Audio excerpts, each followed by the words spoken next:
Hey guys, what's up? Welcome back to Stars in Sports. Today we're going to talk about how Rich Paul went from selling jerseys to building a billion-dollar empire. But before we begin with today's video, I want you to hit that red subscribe button so you don't miss any of our upcoming videos.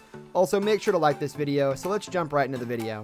You know the phrase, if you walk with 4 millionaires, you're likely to be the 5th, or something like that? Rich Paul's story appears to be one of those. This one woke up right on the side of life.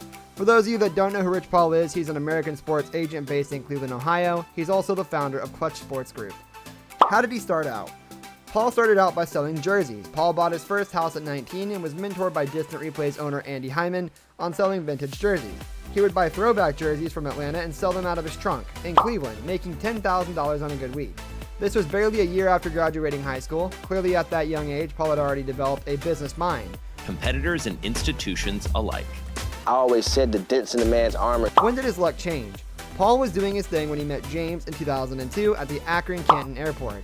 James was impressed by Paul's authentic Warren Moon throwback jersey and complimented him to a point that the two exchanged contact information, and soon Paul had sold James a Magic Johnson Lakers jersey and a Joe Namath Rams jersey. None of those two knew what the future held. They just knew that they had something in common, the love for throwback jerseys. The contact exchange was probably to ensure that James never misses out on the good stuff. Turns out it was the beginning of a long, successful career for both of them.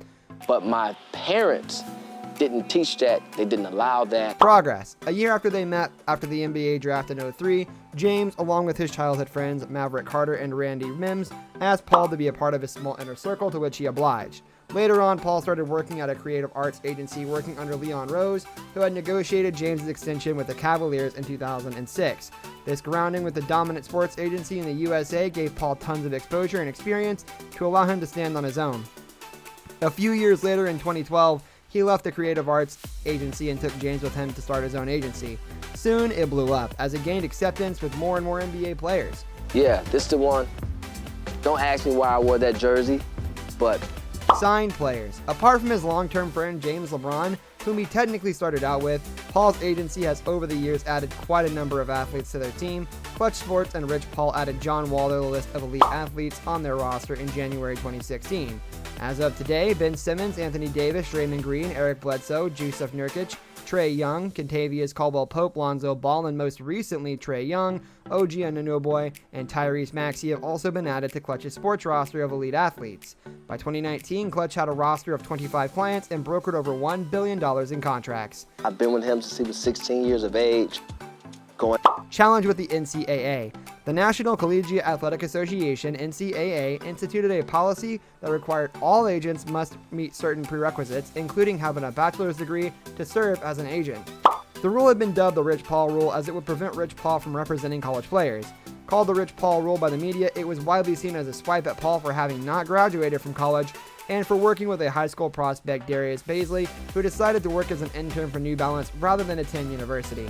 Paul wrote a rebuttal to the NCAA's decision, arguing it would prevent those with a different career path from having an equal opportunity on the field. The NCAA later backed down from the regulation changed. Other associations.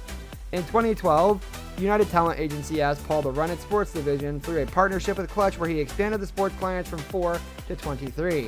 In 2020, he accepted a position in UTA's board of directors. Paul further expanded his clientele at Clutch to include the National Football League by hiring former player Demarius Bilbo. The world gonna put their entire career in your hands. I don't care who they are. I was so used to earning my stripes. Work ethics. Due to his work with James, Paul has expanded a player's market with unprecedented forays into new revenue streams. This provides client with more control, power, and influence in an organization, and it's no wonder Paul has been able to succeed so far. He's also been praised for his humility, work ethic, and empathy, which help him to build great relationships with his clients, which means that with this combination, the sky is the limit. Net worth and salary. LeBron James allegedly paid Rich Paul $50,000 a year to act as his glorified personal assistant. Paul spent this period learning all about the sports agency world. In 2019, it was reported that in addition to his all-star NBA players, Rich Paul earned approximately $70 million in 1 year from relatively obscure players at the time. Rich Paul earns $30 million in commissions personally each year and was the third most financially successful NBA agent in 2020. We're looking forward to even bigger boss moves from Paul in the coming years. Having come so far and doing so well, the only way is up. This brings us to the end of our video. I hope you enjoyed it. Hit like if you did, and don't forget to subscribe to our channel so you don't miss out on any of our videos in the future. With that, I'll see you in the next video.